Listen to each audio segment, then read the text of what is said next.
9 का एक सवाल नंबर 5 कहा है यदि एक मीनार की छाया उसकी लंबाई की कड़ी में 3 क्या है गुनी कहा है कि तो सूर्य का उन्नयन कोण ज्ञात कीजिए। इसमें आपका किसका मान निकालना है? थीटा का मान निकालना है।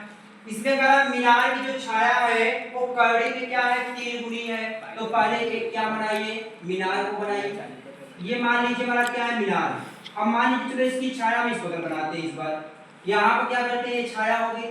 कह रहा है कि मीनार की जो क्या है, मीनार की छाया उसकी लंबाई की कड़ी में क्या है? 3 गुनी। ये मान लीजिए हमारा क्या हो गया? एक मीनार हो गया और इसकी ये क्या हो गई? छाया हो गई। अब सवाल जो बोल रहा है उसके आधार से हम घर करते हैं। सवाल में कहा तो सूर्य का उन्नयन कोण मतलब यहाँ पे थीटा कोण बनेगा, मतलब इसका मान हमको पूछ रहा है। यहाँ पर देखो बेटा हम करेंगे क्या? चलो हम मान लेते हैं पहले मीनार की ऊंचाई को क्या मान लेते हैं? कुछ मान लेते हैं। जब मीनार की ऊंचाई को हम कुछ मान लेंगे, यहाँ से क्या करेंगे? उसकी छाया क्या होगा? कड़ी में 3 गुनी हो जाएगी। यहाँ क्या करेंगे? मान लेते हैं मीनार की ऊंचाई कितना है? h मीटर है, तो उसकी छाया कितनी हो जाएगी? ये हो जाएगा कड़ी में 3h। ठीक, गुनी में क्या होता है? गुना होता है, गुणा होता है। यहाँ पे क्या करेंगे? इसकी छाया हमारा इतना हो गया और इसकी ऊंचाई जो हो गई हमने क्या मान लिया? h। यहाँ पे इसको रख लेते हैं कुछ मान a b और यहाँ पे c। यहाँ पे मान लेते हैं माना मीनार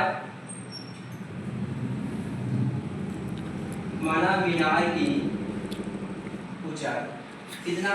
h मीटर। ठीक, यहाँ पे क्या हो जाएगा? b। यहाँ पर हल कर लेते हैं त्रिभुज a c b से क्या हो जाएगा? थीटा बराबर रखेंगे, थीटा ही रखेंगे और b और c बराबर रख लेंगे कड़ी में 3 गुणे h मीटर।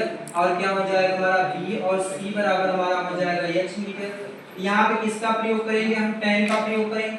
यहाँ पे आपको सूत्र लिखा गया था tan थीटा बराबर लंब बटे आधार। और थीटा का मान क्या रखेंगे? हम थीटा ही रखेंगे। और लंब का मान हमारा कितना है? लंब का मान हमारा है h और आधार हमारा कितना है? कड़ी में 3 और गुणे क्या हो जाएगा? h। और tan को हम ऐसे ही रखेंगे tan थीटा। अब यहाँ पे देखो ये h से कट गया, कितना आ गया? 1 बटे कड़ी में 3।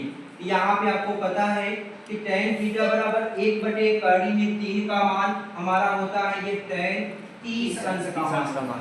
ये tan और ये tan से कटेगा तो थीटा बराबर मान कितना आ जाएगा? 30 अंश। यही हमारा क्या हो जाएगा? उत्तर हो जाएगा।